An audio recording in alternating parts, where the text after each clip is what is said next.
Hi అందరికీ all time cooking రెసిపీస్కి స్వాగతం అండి. ఈరోజు నేను మరొక కొత్త రెసిపీతో వచ్చేసాను. చిక్కకూర శనగపప్పు కర్రీ చాలా సూపర్ టేస్టీగా ఉంటుంది. తప్పకుండా మీరు కూడా ట్రై చేయండి. చూడండి ఎంత బాగుందో. చాలా సింపుల్గా చేసుకోవచ్చు. తప్పకుండా మీరు కూడా ట్రై చేయండి. నచ్చితే లైక్ చేయండి, షేర్ చేయండి, సబ్స్క్రైబ్ చేసుకోండి. కొత్తగా ఎవరైనా చూస్తున్నట్టయితే మన ఛానల్ సబ్స్క్రైబ్ చేసుకొని అలానే బెల్ ఐకాన్ క్లిక్ చేయండి. ముందుగా 2 ఆనియన్స్ కట్ చేసుకొని 2 టమాటాలు కట్ చేసి పెట్టుకోవాలా. ఇలా చిక్కకూర ఇలా 2 కట్టలు కట్ చేసి పెట్టుకోవాలా. తర్వాత శనగపప్పు ఉడకబెట్టి పెట్టుకున్నామండి.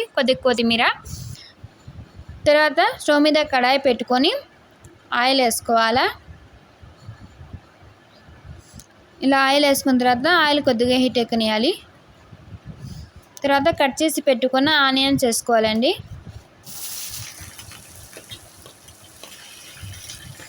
కట్ చేసి పెట్టుకున్న ఆనియన్స్ వేసుకున్న తర్వాత ఇలా బాగా కలుపుకోవాలండి. చాలా సింపుల్గా చేసుకోవచ్చు. తప్పకుండా మీరు కూడా ట్రై చేయండి.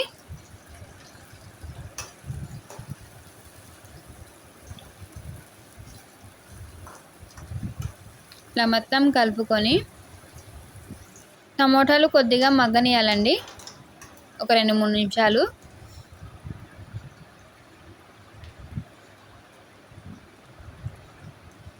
ఇప్పుడు ఇందులోకి అల్లం వెల్లుల్లి పేస్ట్ వేసుకోవాలండి.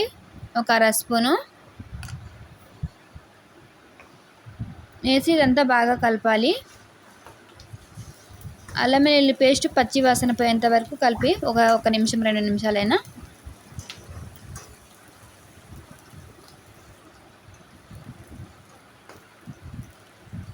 పచ్చి వాసన పోయిన తర్వాత కట్ చేసి పెట్టుకున్న టమోటాలు వేసుకోవాలి.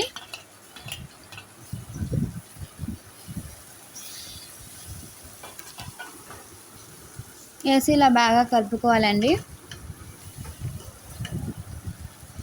చిక్కకూర శనగపప్పు కర్రీ చాలా సూపర్ టేస్టీగా ఉంటుంది. తప్పకుండా మీరు కూడా ట్రై చేయండి. మొత్తం ఇలా కలుపుకున్న తర్వాత ఇందులోకి సరిపడా సాల్ట్ వేసుకోండి. ఇందాక శనగపప్పులో కొద్దిగా వేసుకొని ఉడకపెట్టుకున్నాం కదా, ఇప్పుడు చూసి వేసుకోండి. తర్వాత ఇందులోకి కొద్దిగా పసుపు వేసుకోవాలి. వేసి ఇలా బాగా కలుపుకోవాలి.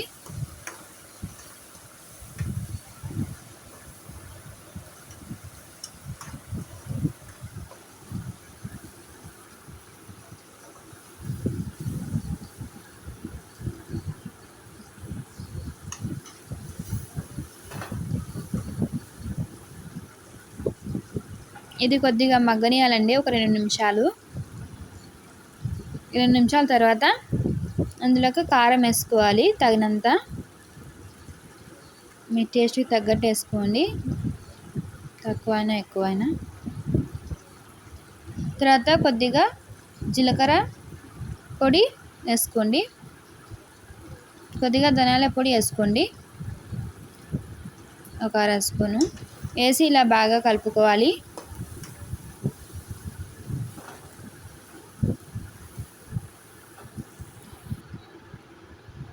మొత్తం ఇలా కలుపుకొని కొద్దిసేపు మగ్గనియాలండి. తర్వాత ఇందులోకి చిక్కకూర కట్ చేసి పెట్టిన చిక్కకూర వేసేసుకోవాలి. ఇందులో వాటర్ ఏమి యాడ్ చేయాల్సిన అవసరం లేదండి. ఇందులో ఉన్న వాటరే సరిపోద్ది. చిక్కకూరలో వాటర్ వస్తుంది కదా, మగ్గిపోతుంది. ఇలా మొత్తం వేసి ఇలా బాగా కలుపుకోండి. చాలా త్వరగా అయిపోద్ది అండి. చిక్కకూర చాలా త్వరగా చేసుకోవచ్చు, ఉడికిపోద్ది. చూడండి, కలుపుతుంటేనే ఇలా మగ్గిపోతుంది.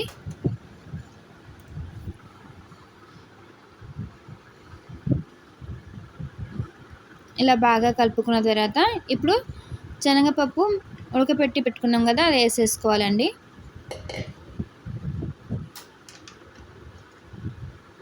వేసి అంతా బాగా కలిసేటట్టు బాగా కలుపుకోవాలి. సూపర్ టేస్టీగా ఉంటుందండి. చపాతీలోకైనా అన్నంలోకైనా చాలా బాగుంటుంది. తప్పకుండా మీరు కూడా ట్రై చేయండి. ఇలా మొత్తం కలుపుకోండి బాగా. వాటర్ ఏం వేయాల్సిన అవసరం లేదండి.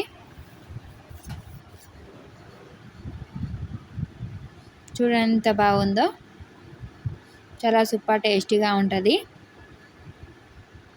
చాలా సింపుల్గా చేసుకోవచ్చండి, చాలా త్వరగా అయిపోద్ది. తప్పకుండా ట్రై చేయండి.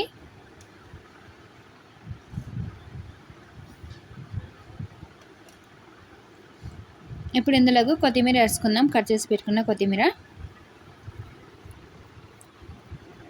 వేసి ఎంత బాగా కలుపుకోవాలండి.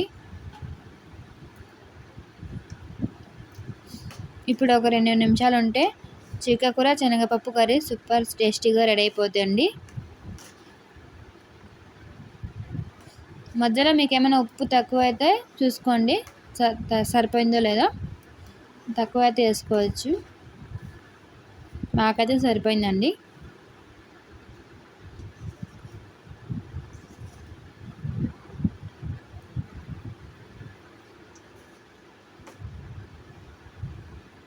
చాలా బాగుంటుందండి, పుల్ల పుల్లగా బాగుంటుంది చిక్కకూర శనగపప్పు కర్రీ.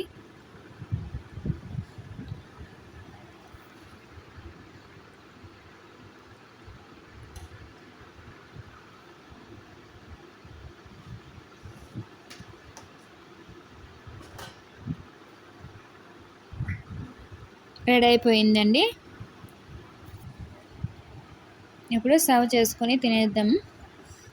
ఇలా సర్వ్ చేసుకున్నాం. చూడండి ఎంత బాగుందో, సూపర్ టేస్టీగా ఉంటుంది. తప్పకుండా మీరు కూడా ట్రై చేయండి. నచ్చితే లైక్ చేయండి, షేర్ చేయండి, సబ్స్క్రైబ్ చేసుకోండి. మొదటిసారి ఎవరైనా చూస్తున్నట్లయితే సబ్స్క్రైబ్ చేసుకొని ఆల్ అనే బెల్ ఐకాన్ని క్లిక్ చేయండి మరిన్ని వీడియోస్ కోసం. మేము చేసే ప్రతి ఒక్క వీడియో మీ దగ్గరకు నోటిఫికేషన్ అనేది వచ్చేస్తుందండి. చాలా సూపర్ టేస్టీగా ఉంటుంది. తప్పకుండా మీరు కూడా ట్రై చేయండి.